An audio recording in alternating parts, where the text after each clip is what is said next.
नमस्कार, आप देख रहे हैं मनी 9। मैं हूं संदीप ग्रोवर। ट्रेंडिंग स्टॉक्स में आपका बहुत बहुत स्वागत है। और रिलायंस पावर का स्टॉक है जो कि ट्रेंड कर रहा है, फोकस में। और इनफैक्ट पिछले 5 दिन से हम देख रहे हैं कि लगातार इस स्टॉक में जबरदस्त एक्शन देखने को मिल रहा है। पहले आपको बताते हैं शेयर में कितना एक्शन है, फिर उसकी वजह जानेंगे और उसके बाद समझेंगे कि इस एक्शन के बाद क्या अभी भी इसमें खरीदारी कर सकते हैं या फिर आ चुका है मुनाफा वसूली करने का समय। पहले देखते हैं कितनी तेजी हुई है। पिछले 5 दिन से आप देखेंगे स्टॉक में लगातार अपर सर्किट लगते हुए दिख रहे हैं। आज भी जो शुरुआत हुई थी वो 5% के ऊपरी सर्किट पर हुई, 37 रुपये 94 पैसे। ये इसका हाई लेवल है जो कि इसने छुआ था और इसका 52 वीक हाई लेवल भी है। और शेयर ऑलमोस्ट 6 साल की ऊंचाई के करीब ही कारोबार करता हुआ नजर आ रहा है। पिछले 5 दिन से जो सर्किट लगे हैं उसमें आप देखेंगे तो 27.5% का रिटर्न स्टॉक ने डिलीवर किया है और इस साल 52%। एक साल में अगर आप देखेंगे इस शेयर में जबरदस्त रैली बनी है। 2 गुना से ज्यादा स्टॉक हो चुका है। 109% के जो रिटर्न्स हैं वो स्टॉक ने डिलीवर किए हैं। और आज जो 5वां अपर सर्किट लगा उसके बाद इस शेयर में थोड़ी सी मुनाफा वसूली भी हावी होती हुई नजर आई भी है।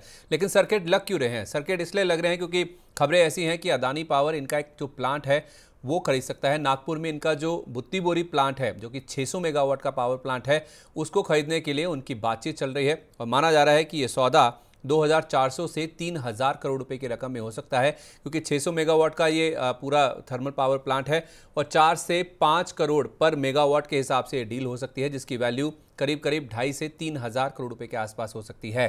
पहले इस प्लांट की वैल्यू अगर आप देखेंगे 6000 करोड़ रुपए आंकी गई थी, लेकिन अब यहाँ पे उत्पादन रुक चुका है, जिस वजह से इस प्लांट का जो वैल्यूएशन है वो घटकर माना जा रहा है कि 2400 से 3000 करोड़ रुपए के बीच में हो सकता है। इस डील के लिए अदानी पावर की आप देखेंगे तो एक ARC है, CFM ARC के नाम से इनका नाम है, जिसके साथ इनकी जो बातचीत है वो फिलहाल होती हुई नजर आ रही है। इनफैक्ट आपको बता दें कि CFM ARC इस बुत्ती बोरी प्लांट की जहां तक बात है तो उनका सोल क्रेडिटर, एकमात्र कर्जदाता है, क्योंकि 1250 करोड़ रुपए की रकम में इस प्लांट के ऊपर जितना भी कर्ज था इस ARC ने उस पूरे कर्ज को एक्वायर कर लिया था, उसको खरीद लिया था। तो कुल मिला के देखा जाए इस पूरे प्लांट का जो कंट्रोल या तो फिर जो राइट्स हैं पूरे वो इसी ARC के पास है। और रिलायंस पावर की जहाँ तक बात है, अगर आप कंसोलिडेटेड बेसिस पे देखेंगे तो ये कंपनी इंसॉल्वेंसी प्रोसीडिंग्स यानी कि दिवालिया प्रक्रिया का फिलहाल सामना करती हुई नजर आ रही है। तो इसका जो वित्तीय प्रदर्शन है वो काफ़ी खराब है। आपको बताते भी हैं कि किस तरह का वित्तीय प्रदर्शन है इस कंपनी का।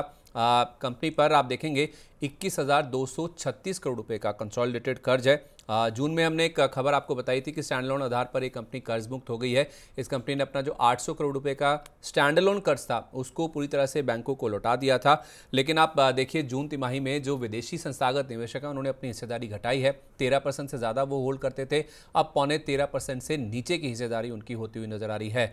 मार्च तिमाही में प्रमोटर्स ने भी अपनी हिस्सेदारी कम की थी, जहां वो पहले 24.5% के आसपास होल्ड करते थे, वो घटकर अब 23.25% के आसपास आता हुआ दिखा है। पिछले 5 साल का अगर आप ट्रैक रिकॉर्ड देखेंगे तो 5 साल में से 4 साल ऐसे हैं जब इस कंपनी को घाटा हुआ है, और पिछले 5 तिमाही का भी ट्रैक रिकॉर्ड देखेंगे तो कंपनी लगातार घाटे ही पोस्ट करती हुई दिखा रही है। तो आपको बताते हैं नंबर्स में किस तरह से इस कंपनी ने अपने जो वित्तीय प्रदर्शन है वो पोस्ट किया है। 5 साल का अगर आप ट्रैक रिकॉर्ड देख पाएँ तो देखिए FY20 में 4,255 करोड़ रुपए का घाटा था। केवल FY21 में इनको 427 करोड़ रुपए का मुनाफा हुआ, उसके बाद 923 करोड़, फिर 343 करोड़, और FY24 का नंबर देखिए बेहद ज़्यादा घाटा इनको हुआ था 2,242 करोड़ रुपए का।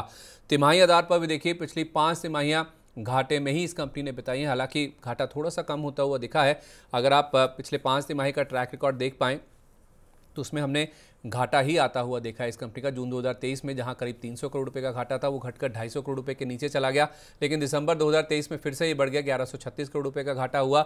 उसके बाद थोड़ी सी कमी देखने को मिल रही है। मार्च में ये घटकर 400 करोड़ रुपए के आसपास आ गया, और अभी जो लेटेस्ट नंबर्स आए हैं जून 2024 की तिमाही के 98 करोड़ रुपए, यानी कि 100 करोड़ रुपए से कम का जो घाटा है वो इस कंपनी का रहता हुआ नजर आ रहा है। लेकिन फिर भी 5 तिमाही से ये कंपनी लगातार घाटा ही पोस्ट कर रही है। केवल स्टैंडअलोन बेसिस पे इन्होंने अपनी जो कर्ज की स्थिति है उसको सुधारा है, कर्ज मुक्त हुए हैं, लेकिन कंसोलिडेटेड बेसिस पे अभी भी काफ़ी ज़्यादा दिक्कतें हैं। और बुत्ती बोरी प्लांट जो है वो अब बिकने की कगार पर आता हुआ दिखा है, जिसके लिए अदानी पावर के साथ इनकी बातचीत चल रही है। अब करना क्या है इस शेयर में? 5 सर्किट जो लगे हैं उसके बाद क्या इसमें और भी तेज़ी हो सकती है? क्या फ्रेश खरीदारी करनी है या फिर मुनाफा वसूली कर लेनी चाहिए? तो इसके लिए हमने रेलिगर ब्रोकिंग के senior VP research Ravi Singh ji से बातचीत करी। उनका ये कहना है कि शेयर में 40 रुपये तक के जो टारगेट्स हैं वो आते हुए नजर आ सकते हैं। तो आप चाहें तो इसे होल्ड कर सकते हैं, और थोड़ी आप चाहें तो प्रॉफिट बुकिंग भी कर सकते हैं, क्योंकि शेयर काफ़ी ज़्यादा चला है। 40% अपनी पोजीशन को आप बुक कर सकते हैं और बाकी पोजीशन आप होल्ड करने के लिए ₹33 का स्टॉप लॉस ज़रूर लगा लीजिए। फ्रेश खरीदारी की जहाँ तक बात है, क्योंकि स्टॉक काफ़ी ज़्यादा मोमेंटम है, तो हर कोई सोच रहा है कि क्या मैं भी इस शेयर में कूद जाऊँ, मैं भी इसमें खरीदारी कर लूँ।